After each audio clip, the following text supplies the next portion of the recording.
이제 하나님의 말씀 읽겠습니다. 누가복음 1장 26절부터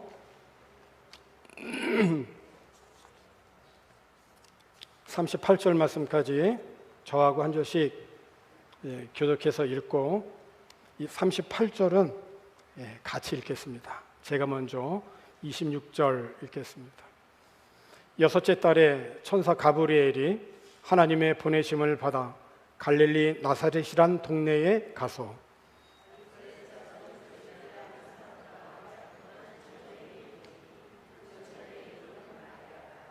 그에게 들어가 이르되 은혜를 받은 자여 평안할지어다 주께서 너와 함께 하시도다 하니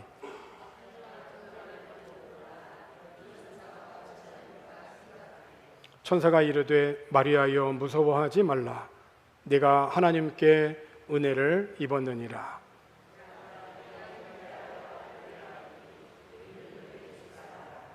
그가 큰 자가 되고 지극히 높으신 이의 아들이라 일컬어질 것이요 주 하나님께서 그 조상 다윗의 왕위를 그에게 주시리니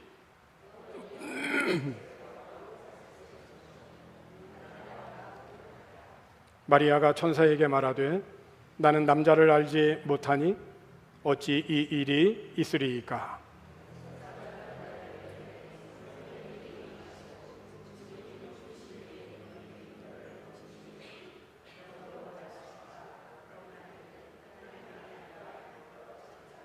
보라 내 친족 엘리사벳도 늙어서 아들을 배었느니라. 본래 임신하지 못한다고 알려진 이가 이미 6달이 되었나니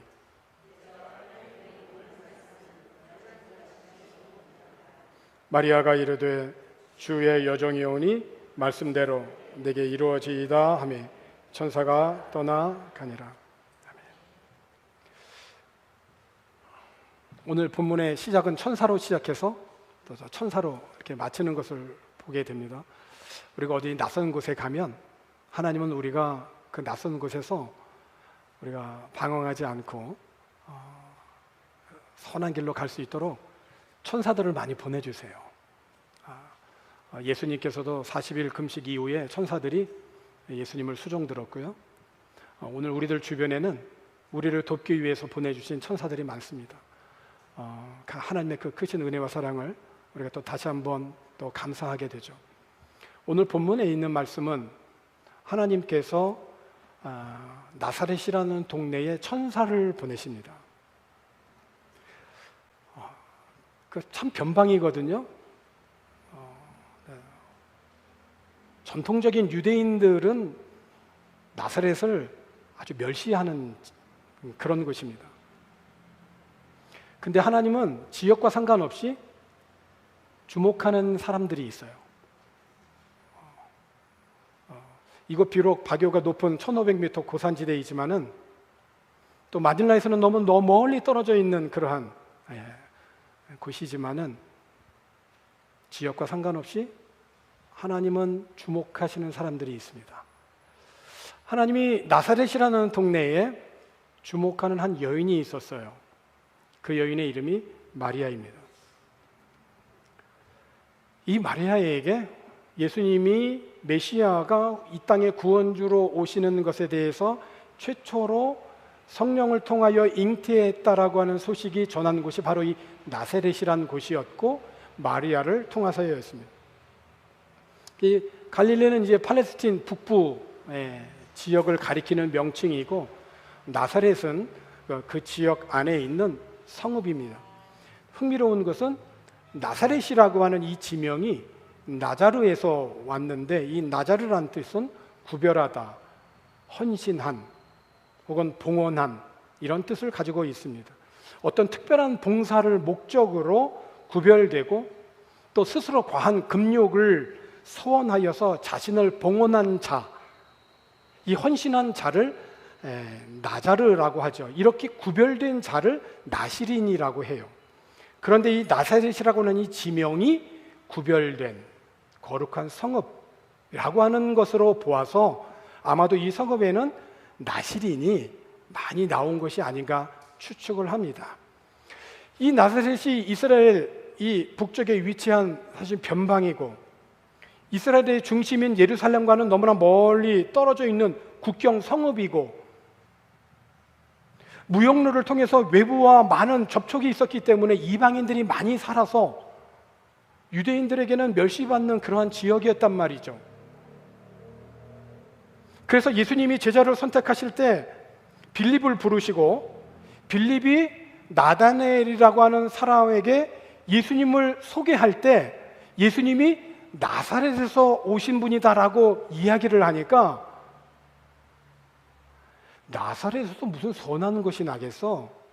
라고 얘기할 만큼 이 나사렛은 사실은 변방에 속한 지역이고 멸시고 경멸의 지역이기도 한 것이죠. 그러나 나사렛은 예수님이 공생애를 시작하기 전까지 30세 전까지 살았던 제2의 고향과도 같은 것입니다. 예수님이 성장한 지역이에요. 그래서 예수님이 사역하던 당시 예수님과 같은 이름을 가진 사람들과 구별하기 위해서 예수님을 부를 때 나사렛 예수, 그러니까 나사렛이란 지역에서 오신 예수다라고 그렇게 다른 예수와 구별하기 위해서 예수님을 그렇게 불렀다는 것입니다. 그런데 어느 날 하나님께서 천사를 이곳이 나사렛에 살고 있는 마리아에게 보낸 겁니다. 천사는 자신의 직무에 충실합니다. 당시 이제 마리아는 요셉이라고 하는 청년과 이제 결혼하기로 약혼한 상태에 있었죠. 정식 결혼은 아니지만 결혼한 것과 다름없는 그런 효력을 갖고 있는 정원이에요. 그러니까 하나님이 보내신 천사가 마리아에게 찾아와서 가장 먼저 했던 말은 뭐냐면, 오늘 28절 있는 이 말씀을 보게 되면 이렇게 처음 만나서 얘기합니다. 그에게 들어가 이르되 은혜를 받은 자요. 그게 참 중요한 말이에요. 은혜를 받은 자다. 그 은혜를 받은 자는 뭐가 있을까요? 평안할지어다. 그 다음에는 뭐가 있을까요?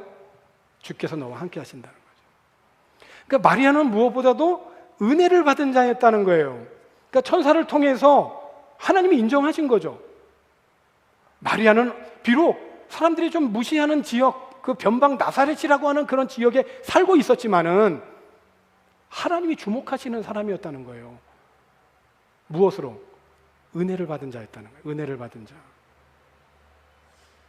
그러니까 은혜가 뭡니까, 여러분? 여러 가지로 설명을 할 수 있겠지만 은혜는 하나님의 아름다움입니다. 하나님의 아름다움이라고 하는 것은 겉과 속이 다 아름답다는 거예요. 그러니까 겉만이 아니라 속에도, 안쪽에도, 안과 밖이 다 아름다운 것이 은혜예요. 그러니까 겉은 좋은 옷을 입었어도 속은 좋은 옷과는 달리 온갖 근심과 걱정과 거짓과 속임, 그리고 탐심으로 가득할 수가 있어요. 겉에는 좋은 차를 다니고 또 좋은 집에 살고 있다 할지라도 그곳에서 온갖 나쁜 짓을 다 할 수 있어요. 그런데 은혜는 겉과 속이 똑같은 거예요. 아름다운 거죠. 그래서 하나님의 은혜가 있는 사람에게 나타나는 특징 중에 하나는 일관성입니다. 변함이 없는 거예요. 변함이 없어요. 이랬다 저랬다 하지 않습니다. 변함이 없는 거예요. 그러니까 변함없이 사랑하는 자에게 주님의 은혜가 있을지어다, 사도 바울은 그렇게 권면했거든요. 그러니까 은혜는 겉과 속이 하나님의 아름다움으로 똑같은 것. 그래서 하나님의 은혜가 있는 사람에게 나타나는 특징은 뭐냐면 평안이다라고 하는 거예요. 그러니까 사람들은 외부적인 환경에 따라서 마음이 왔다 갔다 합니다. 오늘은 이 마음인데 내일은 저 마음이에요. 불안한 거죠. 그러나 하나님의 은혜가 있는 사람은 평안한 거예요. 베드로가 복음을 전하다가 감옥에 갇히게 됩니다. 감옥은 아무나 갈 수 있는 거 아니잖아요. 아무나 갈 수 있는 게 아니거든요. 그러니까 나쁘고 악한 사람들이 가는 게 감옥이잖아요. 그런데 베드로는 복음을 전하다가 그 베드로를 시기하고 질투하는 종교 지도자들에 의하여서 억울하게 감옥에 잡혀가게 됩니다. 상황으로 보면 굉장히 억울한 거죠. 더구나 며칠 전에 야고보를 감옥 안에 집어넣고는 그 야고보를 죽여버렸거든요.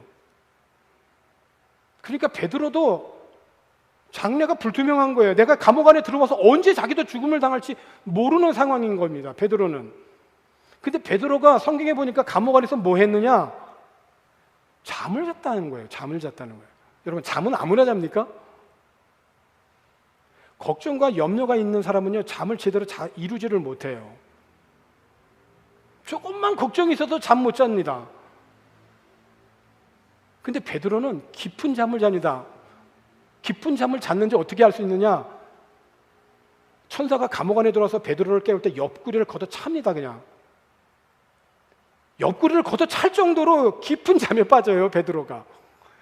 어떻게 베드로는 그 상황에서 잠을 잘 수 있냐? 2000년 전에 감옥의 그 상황이라는 게 얼마나 열악했겠습니까?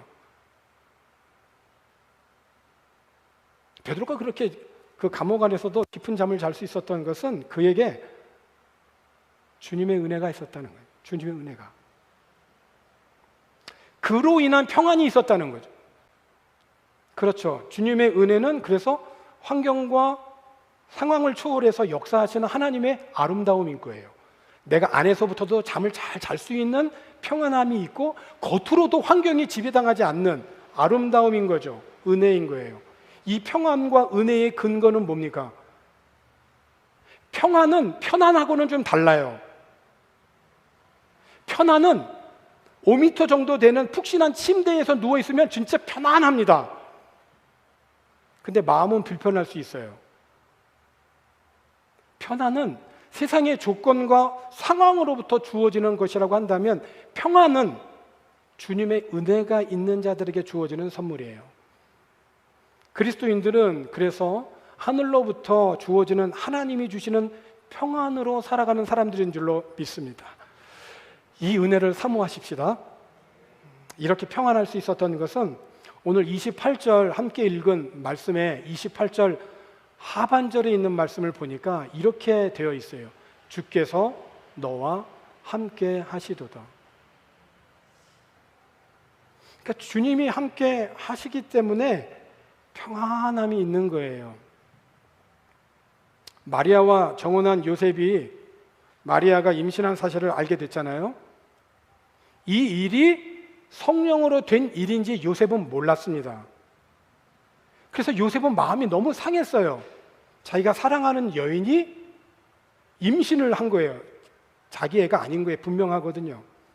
근데 이 요셉은 점잖은 사람인지라 마리아에게 욕이 되지 않게 조용히 문제를 해결하고 싶었어요. 그래서 어떻게 조용히 이 문제를 매듭을 지어야 되느냐 이렇게 고민하는 가운데 그가 방도를 찾던 중에 요셉이 꿈을 꾸잖아요. 그러니까 하나님은 우리들의 삶 속에 꿈에서라도 역사하시는 분이신 거예요. 그러니까 꿈속에서 하나님의 천사가 말을 합니다. 다윗의 자손 요셉아, 주저하지 말고 결혼해라. 마리아의 임신은 성령으로 된 것이다. 하나님의 성령이 잉태하게 하신 것이다. 마리아가 아들을 낳을 것인데 그 이름을 예수라고 하라. 그 이름을 예수라고 해라. 이는 그가 자기 백성을 저희 죄에서 구원할 자. 그래서 예수는 구원자라는 뜻이에요. 크리스마스, 내일 또 한 번 또 나누겠지만은 크리스마스 다 떨어졌잖아요. 이제는 이제 다 주저앉았단 말이에요. 크리스마스는 온 세상에 가봐요. 크리스마스라는 단어가 다 이제는 내려앉았다니까요. 대신 올라선 게 뭡니까? 해피 할리데이. 어떻게 하든지 사탄은 우리들로 하여금 크리스마스에 예배하지 못하게 하는 거예요. 이건 사탄의 분명한 전략인 거예요. 그래서 크리스마스에 마스를 지워버리는 거예요. 세이비어를 지워버리는 거죠. 구원을 아예 그냥 생각나지 못하게. 노래는 부르거든요. 근데 노래의 뜻이 뭔지 몰라요. 그냥 해피 할리데이인 거예요. 정말 우리 그리스도인들은 경계해야 되지 않겠어요? 처녀가 임신해서 아들을 낳을 것인데 그 이름을 임마누엘이라고 하리라. 임마누엘은 히브리 말로 하나님이 우리와 함께 하신다. 그러니까 성탄은 하나님이 우리에게 찾아오셔서 예수로 말미암아 하나님과 함께하는 날이 곧 성탄인 거예요. 그래서 기쁜 거죠. 그래서 메리인 거예요. 메리 크리스마스. 왜 메리가 되겠어요? 내 생일이 아니라니까요. 그러니까 성탄은 하나님 우리와 함께 하신다는 약속의 성취이고 영광의 하나님이 우리에게 오심으로 인해서 하나님과 함께하는 그 은혜 안에 거하게 되는 것이 이 성탄인 거예요. 할렐루야죠. 그렇습니다. 주님이 함께 하시는 자에게 은혜가 있고 또 평안이 있습니다. 예루살렘의 유대인들에게는 경멸을 받는 나사렛 지역이었지만은 이곳에서 주님의 은혜와 평안 중에 거하는 마리아처럼 이곳 어떻게 보면 누구도 주목하지 않을 수 있는 이곳 필리핀 바이오에서 생활하시는 그런 모든 성도님들의 삶에도 주님이 주시는 은혜와 평안이 늘 함께 하시는 임마누엘의 복이 함께 하시기를 축원합니다. 오늘 우리가 간절히 사모해야 할 것이 있다면 바로 그것은 다름 아닌 그 하나님의 은혜인 것이죠. 안과 밖이 하나님의 아름다움으로 채워져서 하나님께서 함께 하시는 삶이야말로 가장 큰 축복이라는 것이죠. 상황과 환경을 초월해서 역사하시는 그 하나님의 은혜로 살아가는 그런 저와 여러분 또 되어지기를 바랍니다. 오늘 예배를 이렇게 준비하면서 이렇게 저는 뭐 이렇게 마음이 평안하고 항상 뭐 이렇게 하나님이 함께 하시고 그러는 것 같잖아요. 사실은 어제 그 밤에 교회 들어오는 그 수도관 하나가 리킹이 돼가지고 제가 밤새 저걸 틀어놓으니까 좀 마음에 걸려서 그걸 어떻게 좀 처리를 해보겠다고 손댔다가 분수쇼를 봤거든요. 어저께 교회에서 난리가 났습니다. 그냥 그래서 괜히 그냥 똑똑 떨어지는 거 그냥 남겨두면 그냥 오늘 주일 지나고 월요일날 손대도 될 거를 그래도 저는 이게 계속 물이 새면 안 되니까 그래도 조금이라도 마음의 주일을 준비하는 마음으로 좀 완벽하게 해놓겠다고 해서 손댔다가 우리 교회에서 어제 분수쇼가 있었거든요. 그러니까 오늘 아침에 해결했어요. 9시에 청소년부 예배 설교를 해야 되는데 8시가 다 돼서 끝났습니다. 제가 오늘 아침에 처음으로 씻겠다고 생수통을 하나를 벗어요. 생수로 머리를 감겠다고. 비싼 머리 감을 뻔 봤죠 오늘. 제가 마음이 평안했겠어요? 우라통이 터지죠. 이거를 해결을 못 해가지고 어제 그래서 오늘 주일이니까 이 머티리얼을 구입하기 위해서 주일은 문을 닫을 것 같더라고요. 그래서 어저께 7시 넘어가지고 몇 번을 왔다 갔다 한 거예요. 그 머티리얼 하나 구입하려고. 오늘 구입 못 하니까.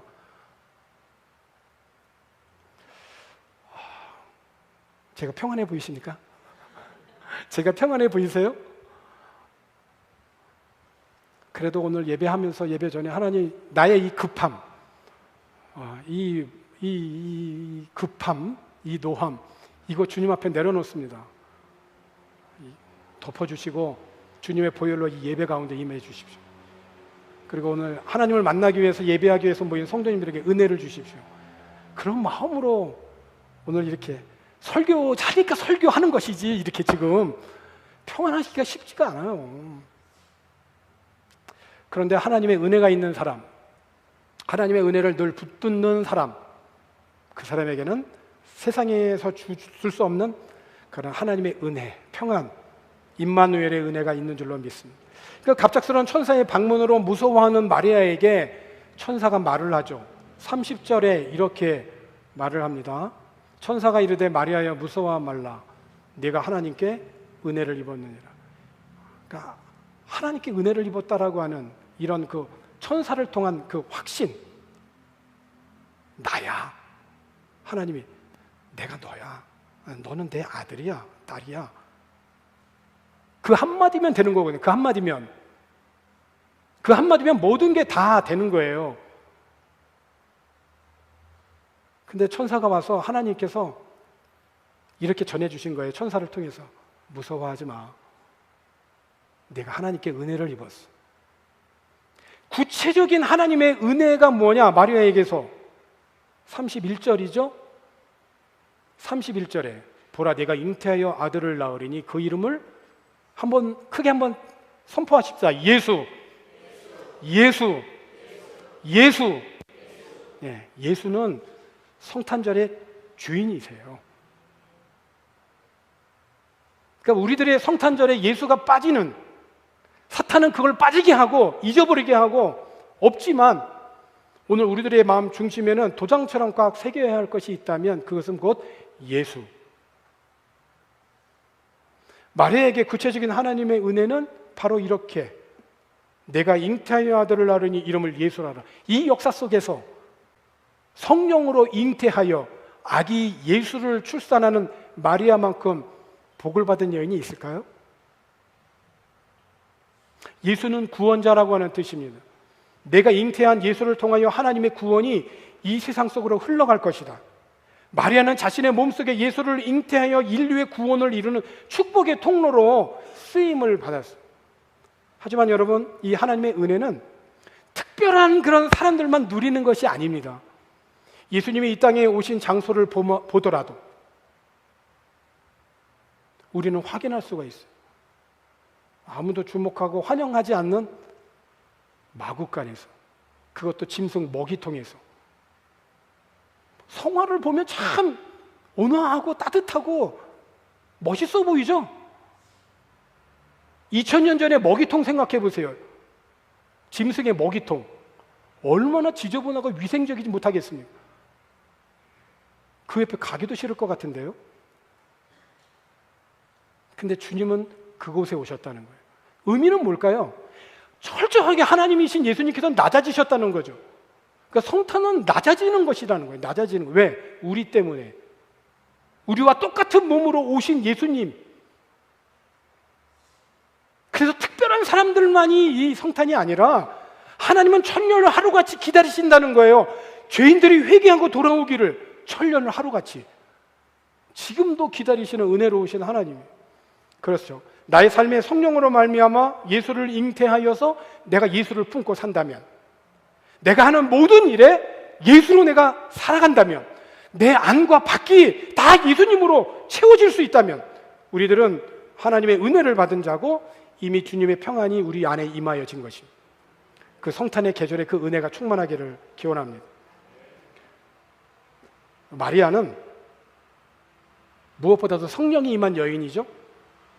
성령으로 자신의 몸에 예수를 잉태할 것이라고 하는 천사의 소식에 마리아가 묻잖아요. 나는 남자를 알지 못하는데 어떻게 이 일이 있습니까? 이 질문은 불신앙의 물음이 아닙니다. 하나님께서 어떻게 그 큰 기적을 이루실 것인가에 대해서 묻는 거예요. 마리아는 그 믿음으로 그것의 이해를 간구한 것입니다. 그래서 마리아는 자기에게 향하신 하나님의 뜻을 더 잘 이해하기 위하여서 믿음으로 그 문제를 천사에게 물은 거예요. 그래서 우리가 진실로 믿음을 가지고 우리들의 문제를 하나님께 구하면 주님께서는 우리에게 응답해 주십니다. 천사가 대답하죠. 35절 말씀에서 이렇게 대답합니다. 35절에 천사가 대답하여 이르되 성령이 내게 임하시고 지극히 높으신 이의 능력이 너를 덮으시리니 이름으로 나실 바 거룩한 이는 하나님의 아들이라 일컬어질 것이라. 성령으로 마리아는 믿음으로 묻고 믿음으로 이해하고 신앙의 확신을 얻었어요. 그래, 마리아는 성령이 임한 여인이었고 하나님의 능력이 그녀의 삶을 이게 덮은 겁니다. 오늘 우리가 이제 읽은, 그래서 지난주에 이렇게 말씀을 드린 지지난주죠. 누가복음 1장에는 천사가 사람에게 찾아와서 내가 아이를 낳을 것이다 라고 하는 사건이 2번 나와요. 그렇죠? 하나는 세례 요한이고 또 하나는 예수님입니다. 예수님의 잉태 소식에 앞서서 누가복음 1장의 세례 요한의 출생과 관련해서는 세례 요한의 아버지인 사가랴가 제사장의 직무를 행할 때에 그 성소에서 천사가 나타났잖아요. 그래서 누가복음 1장 13절에 기억나시죠? 이렇게 얘기합니다. 누가복음 1장 13절에 천사가 그에게 이르되 사가랴야 무서워하지 말라. 똑같죠? 너의 간구함이 들린지라. 어떤 간구했죠? 아이를 좀 주세요. 그 간구를 했었잖아요. 사가랴하고 엘리사벳이. 그러니까 네 아내 엘리사벳이 네게 아들을 낳아 주리니 그 이름을 요한이라 하라. 이때 사가랴가 천사에게 대답을 하죠. 내가 이것을 어떻게 알겠습니까? 나도 늙고 아내도 나이가 많습니다. 무슨 의미죠? impossible. 안 되는데 그거잖아요. 사가랴의 이와 같은 불신앙에 사가랴는 요한이 태어날 때까지 어떻게 되죠? 말 못하는 봉우리가 되잖아요. 그리고 그 입이 언제 뜨죠? 얘 이름을 사가랴로 지을까 뭐로 지을까 막 그럴 때 아니야. 사가랴가 아니라 천사로부터 하나님으로부터 주어진 이름이 있어. 그게 요한이야. 요한이야 라고 얘기를 할 때 그때 입이 터지잖아요. 그러니까 사가랴는 불신앙으로 천사를 통해서 하나님이 하신 말씀에 불신앙으로 반응했던 거거든요. 하나님은 말을 못하게 한 거예요. 태어날 때까지. 이에 비해서 마리아는 사가랴와 같이 불신앙에 사로잡히지 않고 즉시 구세주의 탄생 안에서 위대하신 그 은혜의 기적을 발견했기에 마리아는 믿음으로 반응을 합니다. 어떻게 반응하죠? 이제 37절에 있는 말씀을 보니까 대저 하나님의 모든 말씀은 능하지 못하심이 없느니라. 아멘이십니까? 그러니까 믿음은 반응인 거예요. 내가 어떻게 반응하느냐, 어떤 상황이 직면했을 때 내가 어떻게 반응하느냐는 그 사람의 인격과 성품이죠. 그 사람의 사람 됨됨이에요. 그런데 하나님께서 우리들에게 말씀하실 때 그것을 어떻게 반응하느냐, 그게 그 사람의 믿음의 현 주소입니다. 하나님의 말씀이 선포될 때 내가 어떻게 거기에 반응하느냐, 그 반응이 지금 나의 믿음인데, 하나님의 모든 말씀은 능하지 못하심이 없느니라고 하는 이런 말씀이 선포될 때 마리아는 이 믿음 안에서 어떻게 반응을 했습니까? 나는 주의 계집종이오니 주의 말씀대로 이루어지이다. 그렇죠? 나는 주의 계집종이오니 주의 말씀대로 나에게 이루어지기를 원합니다. 이렇게 할 수 있었던 것은요, 내가 누구인지를 아는 거예요. 자기에 대한 인식이 있었던 거죠. 나는 어떤 사람이다. 어떻게? 하나님을 아니까. 하나님을 아니면 그 하나님을 통해서 내가 누구인지를 알게 돼요. 그러면 내가 해야 할 일들이 뭔지 나와요. 그게 나의 비전과 뜻과 목표가 되겠죠. 그게 내 믿음인 거예요. 자신은 그저 주의 계집종에 불과하다라고는 자기 인식과 자신을 통해서 이루어갈 하나님의 계획에 대한 믿음이 있었기 때문에 마리아는 믿음으로 반응을 했던 것입니다. 오늘 이번 성탄에 하나님의 은혜를 무엇보다도 사모할 수 있기를 권하고, 그 은혜 안에 거함으로 주님이 주시는 세상이 편안이 아니라 하나님이 주시는 평안함으로 성령이 내주하시고 교통하시는, 역사하셔서 충만하여 이 세상의 모든 죄를 구원하시기 위하여 이 땅에 오신 예수님의 그 은혜와 사랑에 감사하여 믿음으로 반응하여 하나님을 기뻐하고 경배하는 그런 저와 여러분 되어지기를 주님의 이름으로 권합니다. 기도하겠습니다. 우리 모두가 주님의 은혜를 받은 자들이 되게 해 주십시오. 환경과 형편을 초월하여 주님이 주시는 평안으로 살게 해 주십시오. 주님이 우리와 함께 하시는 임마누엘의 은총이 오늘 이 예배 자리에 주님 앞에 머리 숙인 모든 성도들에게 임하게 해 주십시오. 성령이 우리에게 임하시고 전능하신 하나님의 능력이 우리의 삶을 덮으셔서 어둠의 세력이 범접하지 못하게 하시고 하나님의 모든 말씀으로 살게 해 주옵소서. 예수님의 이름으로 기도하옵나이다. 아멘.